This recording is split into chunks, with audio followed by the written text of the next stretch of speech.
Jadi gini, saya tadi kebetulan kunjungan dengan Pak Kapolres setelah habis apel untuk operasi lilin 2020 Natal dan 2021 tahun baru. Kemudian kita jalan untuk bagi-bagikan masker ke masyarakat, bantuan dari Kapolda Sulawesi Utara. Kapolres bilang di BRI Kota Bunan itu banyak orang ngumpul. Saya bermaksud datang lihat kalau mereka pakai masker. Alhamdulillah mereka pakai masker. Saya tanya, ini ibu-ibu semuanya, ada apa? Mereka bilang mau terima bantuan dari presiden. Saya tanya, yang UMKM ya? Oh iya, 2.400.000. Nah, berapa banyak? Sekitar 125 orang. Siapa yang ngusul? Nah, ini yang finance, yang Estadana, kebetulan berdampingan langsung dengan BRI. Saya bilang kenapa dia yang ngusulin? Oh iya Pak. Nah datanglah orang koperasi 3 orang. Saya tanya bagaimana mekanismenya. Dia bilang ini nasabah kita semuanya Pak. Mereka ini kita pinjamkan uang, baru kita usulkan ke Kementerian Koperasi dan UMKM. Saya tanya ke nasabah-nasabah itu ibu-ibu, bagaimana cara pinjamannya? Jadi ada beberapa langsung kasih contoh. Kami pinjam 3.400.000. Nah, kemudian yang kami terima cuma 2.700.000. 700 jadi simpanan, tetap ada di Estadana. Dan mereka bantu kita urus untuk dapat bantuan dari presiden yang 2.400.000. Nah, kewajibannya bagaimana di Estadana? Dibayarkan pengembaliannya dari uang 2.700.000 itu, dari pinjaman 3.400.000 yang dipotong 700 sebagai simpanan. Kewajiban para nasabah itu setiap minggu mengembalikan 250.000 selama 25 bulan. 25 bulan itu 6 bulan 1 minggu. Berarti yang dikembalikan total 6.250.000. Wah, saya kaget. Berarti uang bantuan presiden untuk menghidupkan ekonomi kecil dan menengah oleh rakyat-rakyat ini yang kena dampak, uang itu tidak cukup menutupi bunga dari pinjaman dari yang diberikan Estadana. Pertanyaannya, kenapa niat presiden yang begitu bagus untuk membantu rakyat, kenapa Menteri Koperasi dan UMKM sebagai pelaksana teknis tidak mempercayakan kepada pemerintah atau BUMN agar tidak ada potongan atau pembayaran bunga? Kalau di macam Estadana ini, mereka awali dengan pinjamkan dulu uangnya dengan bunga selama 6 bulan 1 minggu itu kurang lebih 131%. Ini akan bikin celaka ini orang-orang ibu-ibu susah ini karena ketidaktahuan dia, dan dia terjepit dengan masalah modal. Dia iya-iya saja. Nah, saya minta Pak Presiden, Bapak itu sayang benar sama rakyat. Saya bupati yang paling setuju ketika Bapak mengambil keputusan itu. Gelontorkan sekian triliun untuk menghidupkan ekonomi lewat UMKM. Karena UMKM itu menampung kurang lebih 80 sampai 90% tenaga kerja. Ini satu cara yang bagus. Tapi pelaksana teknis presiden yaitu kementerian justru tidak melihat dampaknya. Ini kesekian kali para menteri melakukan kesalahan. Terus apa gunanya kita sebagai bupati, wali kota dan gubernur sebagai perpanjangan tangan daripada pemerintah pusat, perpanjangan tangan dari presiden? Kami ini kan melaksanakan tugas konkuren. Apakah mereka itu yang di Estadana sebagai finance dengan suku bunga yang tinggi lebih tahu dan lebih sayang rakyat daripada kami?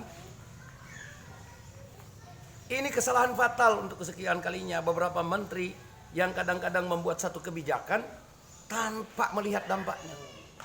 Jadi sekali lagi saya menghimbau kepada presiden untuk panggil lagi menteri. Hentikan itu nama-nama yang diusulkan oleh usaha-usaha finance seperti Estadana dan sebagainya. Koperasi-koperasi simpan pinjam dengan bunga yang tinggi. Karena mereka siasati dengan berikan pinjaman dulu. Karena kan itu nanti mereka usulkan nama-nama itu. Itu sekitar 120-an orang. Saya kaget tadi ini. Tepatnya Senin tanggal 21 Desember. Saya tadi sempat marah sama orang koperasi karena dia datang, 3 orang bilang, oh kita tidak paksa rakyat Pak. Kita malahan bantu, pinjamkan dulu. Saya tidak mau tahu dengan usahamu. Yang saya mau lindungi adalah rakyat saya yang mereka terjepit dengan modal, kebutuhan modal, dan mereka tidak paham bahwa ini justru akan menyusahkan dia. Bayangkan saja, dari pinjaman yang 3.400.000 yang dia pegang untuk dia usahakan itu, untuk modal usahanya cuma 2.700.000, dan kemudian dia wajib mengembalikan 250.000 per minggu selama 25 minggu. Berarti total dia kembalikan dari modal usaha yang 2.700.000 itu 6.250.000. Selisihnya 3.550.000. Itu 131%. Ini mau hidup bagaimana? Berarti uang yang dia terima dari presiden, kasih sayang presiden, yang niat tulus presiden itu tidak cukup menutupi bunga dari pihak finance ini. Makanya saya minta presiden koreksi lagi kebijakan menteri ini. Langsung aja kepada pemerintah daerah. Nanti kita yang lakukan pendataan terhadap usaha-usaha kecil terutama ibu-ibu. Kita kan yang punya rakyat, kita yang tahu kok. Saya heran para menteri ini selalu melangkahi bupati wali kota sebagai perpanjangan tangan pemerintah pusat. Ini kesalahan kesekian kalinya dari para menteri. Makanya kan saya banyak mengoreksi. Karena ini kepentingan. Negara ini punya kita bersama. Makanya saya selalu bilang, belum tentu orang jadi menteri itu lebih paham tentang persoalan di daerah. Kita di daerah yang lebih tahu. Jangan terlalu mengeneralisir bahwa seakan-akan para bupati, wali kota, dan gubernur itu semuanya orang-orang jorok, orang-orang pencuri. Enggak lah, kita juga sayang rakyat kita. Saya akan berakhir masa jabatan di 17 Februari 2021. Tapi sepanjang itu masih ada di saya, masih saya yang sematkan bupati, saya tidak akan biarkan rakyat saya menderita. Karena kelemahannya, karena ketidaktahuannya. Dia nggak tahu. Tadi semuanya bilang, iya memang betul yang berat sekali kita orang mau kembalikan, tapi apa boleh buat? Orang butuh modal cepat. Dan cuman ini finance ini yang datang untuk membantu supaya kita orang dapat bantuan dari presiden. Saya bilang, presiden bermaksud supaya kalian tidak pinjam yang begini-begini. Karena bunganya begitu tinggi. Dalam 6 bulan 1 minggu, itu harus mengembalikan 131% bunganya. Kurs saja cuma 0,9% di bank-bank pemerintah dan bank yang ditunjuk. Asli rakyat kesulitan untuk mengembalikan pinjaman pokok dan bunga, apalagi dengan begini. Sekali lagi saya minta presiden, mohon maaf, saya mengagumi Pak Presiden, langkah pikir daripada Pak Presiden mencintai rakyat Indonesia yang dalam kesulitan akibat COVID-19. Jangan nanti ini Bapak mendapatkan laporan-laporan yang baik. Ini contoh, salah satu contoh di Bolak Mongondo Timur. Saya tadi tidak sengaja sebenarnya, kebetulan diajak Kapolres ke situ melihat orang yang pakai masker. Setelah ditanya ternyata menerima bantuan, tapi diurus, difasilitasi oleh finance yang namanya Estadana itu, yang sudah duluan meminjamkan uang ke rakyat dengan bunga yang tinggi.